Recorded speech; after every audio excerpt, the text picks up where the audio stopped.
Itu ya kalau kita bicarakan tuh patungan udah karena desakan dari teman-teman semua untuk segera dibongkar ya sudah dengan segala macam cara. Jadi kayak belum terhitung. Patungan aja udah pokoknya. Pak, kira-kira apa langkah selanjutnya dari KPKP? Kita turunkan tim ke sana. Jadi sebenarnya kan begini, hikmahnya ya. Tadi saya sudah sampaikan kepada Mohon izin Ibu Ketua, kepada pimpinan Komisi 4 dan seluruh anggota DPR Komisi 4. Hikmahnya adalah sekarang peduli kepada laut. Ya selama ini terus terang kita berjuang, tapi laut kan seperti kayak dikunjungi. Ya saya merasa bersyukur saja sebenarnya. Tapi artinya gini, kejadian seperti ini kan tidak hanya di Jakarta. Di Bekasi kemarin juga kejadian. Kalau di Bekasi itu mudah karena ada PT-nya. Jadi langsung dapat perusahaannya siapa dan seterusnya kesalahannya di mana. Di Batam kita juga sering melakukan. Lalu kemudian sekarang ada juga di Sidoarjo dan di Surabaya. Kita sedang melakukan investigasi juga ke sana. Perlu diketahui sudah 196 kasus sebenarnya. Tapi kan selama ini tidak terekspos oleh media gitu.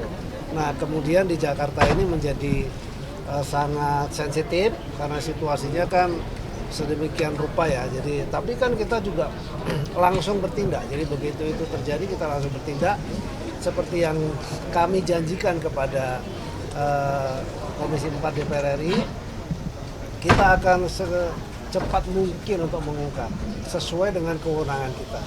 Kewenangan kita adalah memeriksa dari aspek administratif. Sampai tadi keluar satu kesimpulan bahwa ada baiknya juga kemudian undang-undang yang berkaitan dengan kelautan ini kemudian dilakukan sinkronisasi gitu ya.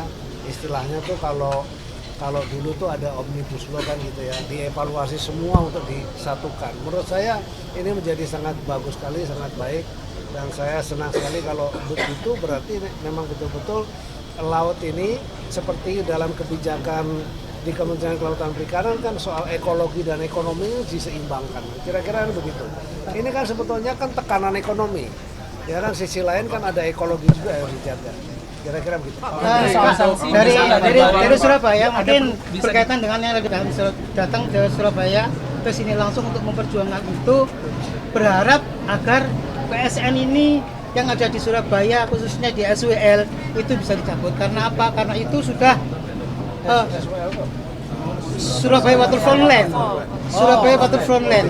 Ya, itu sudah nantinya kalau memang itu terjadi, itu akan merenggut semua mata pencaharian nelayan yang ada di Surabaya.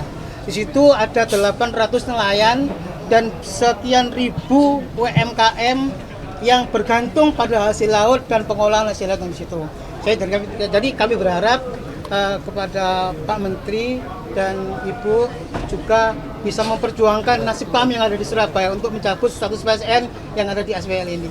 Pak Menteri, soal sanksi pagar laut kemarin. Ya, kita akan turunkan tim untuk kita evaluasi dan kita lihat. Nanti kemudian kita akan bicara dengan nelayan juga. Pasti nelayan menjadi prioritas kita. Siap. Gitu.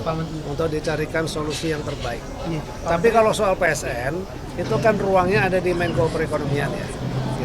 Tapi tidaknya Pak, soal sanksi pagar laut kemarin itu kan sanksinya berupa administratif kalau di KKP. Tapi bisa nggak itu ada peluang nggak dibawa ke pidana umum misalnya? Kan tadi di kesimpulan agar dikoordinasikan apabila ada sanksi hukum itu larinya nanti ke kementerian lain, ke lembaga lain. Ada kepolisian di sana, ada kejaksaan di sana. Ya nanti kita akan koordinasi. Pak Menteri, berarti ada peluang pemidanaan umum di kasus ini ya Pak ya? Ya pasti kan koridor kita di sini, itu ruangnya kan ke sana. Jadi ya kalau yang ke sana kita koordinasi. Pak, soal yang PT Santosa yang mana dulu nih? PT Santosa yang kemarin Ke depan bisa selesai ya kita akan segera selesaikan. Pokoknya secepatnya, betul-betul secepatnya. Pak Menteri, pembongkaran kemarin habis biaya berapa sih Pak? Enggak mandek. Hari ini kan jalan terus. Ada 460 tim dari KKP, ada 750 dari TNI Angkatan Laut. Lalu kemudian juga masyarakat nelayan. Pak, soal 437 hektar lah yang tadi kita akan kita sudah turunkan tim ke sana. Pak Menteri, pembongkaran kemarin gitu ya Pak, anggaran berapa sih Pak, dan mungkin sampai nanti targetnya berapa anggaran? Itu ya kalau kita bicarakan tuh patungan udah karena desakan dari teman-teman semua untuk segera dibongkar ya sudah dengan segala macam cara. Jadi kayak belum terhitung. Patungan aja udah pokoknya. Pak, terakhir dari saya Pak, tadi kan disebut terlalu lama. Saya bekerja dan buktikan apa yang menjadi harapan masyarakat itu bisa terwujud. Udah, ya. Terima kasih.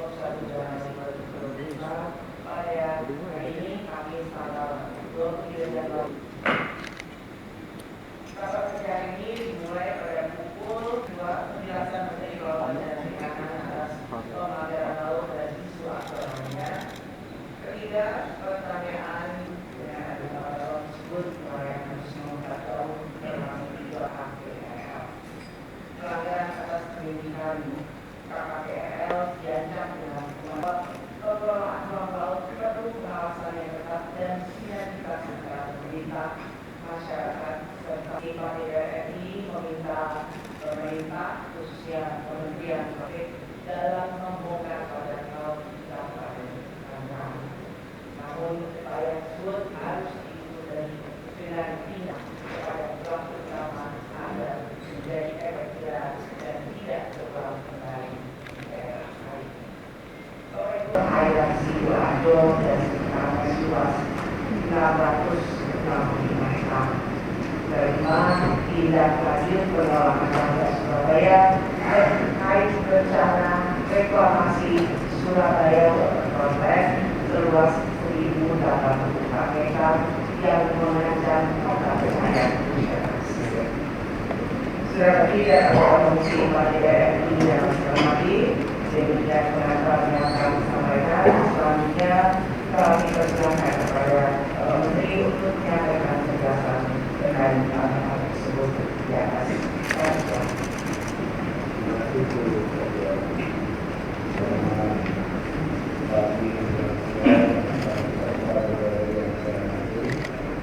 Berkenaan dengan progres penanganan pelanggaran KWS